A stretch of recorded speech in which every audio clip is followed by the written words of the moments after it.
This is my boomstick! Hi everyone, and welcome to Project 31 for 2023, where I watch 31 horror films in the 31 days of October, and I'll give you my review for each and every single one of them.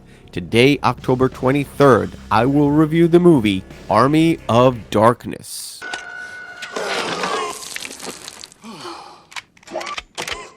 Groovy.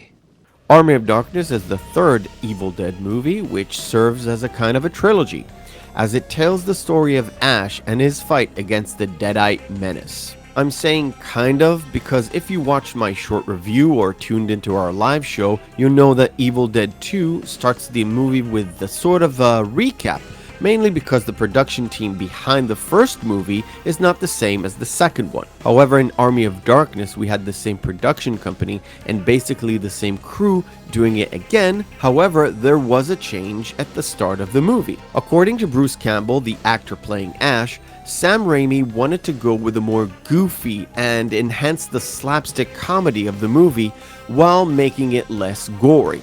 This actually plays off with the fact that Sam Raimi is a huge Three Stooges fan, and in fact, we did get a Stooges-esque scene in this movie. I'm blind. The movie starts with a recap of the entire Evil Dead 2, and actually kind of Evil Dead 1 as well. Ash is summing up the events of what happened in the cabin that ended up with him being in medieval time. The recap omits everyone else who was a part of that cabin, the first crew from Evil Dead and the second crew from Evil Dead 2.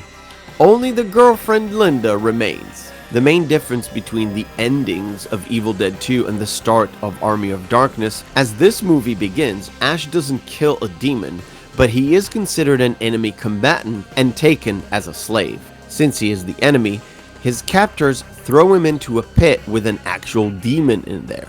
But since Ash has that chainsaw arm, he manages to escape and use his shotgun to make sure the demon stays below. Because Ash possesses the boomstick, he is allowed favor with the castle guard, and he even strikes up a deal with the local mages. He will get the Necronomicon so that they will get rid of the Deadite threat, and he will be sent back to his own time. But Ash being Ash, he hits a few snags along the way. As he's trying to flee from the demons that are after him, he hides at a windmill that actually inhabits more demons. Good. Bad. I'm the guy with the gun.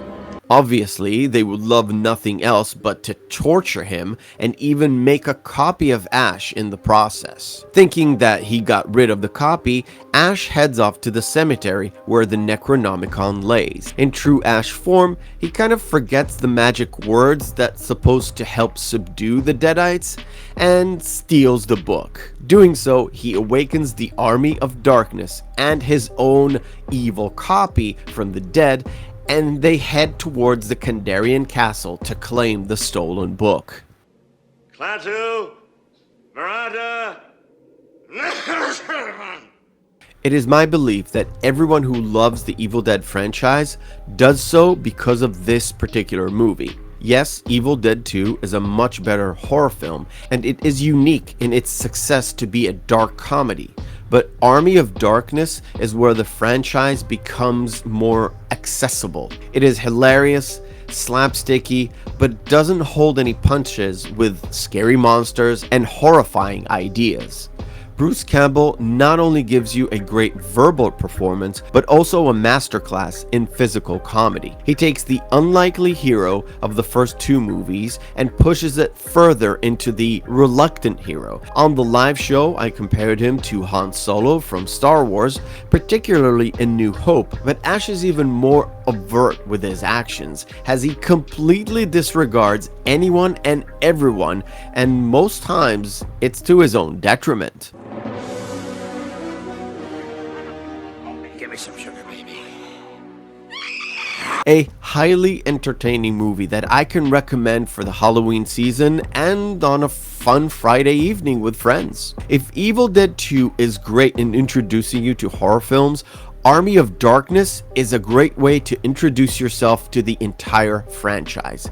A great standalone because of the recap, a great part of the trilogy, or simply just great. I thank you for watching. If you're watching this review and this is not the Halloween season, please be sure to check out the other reviews that I've done in the past, or our Saturday show, the Real McCoy Podcast, as we dive much deeper into these amazing movies.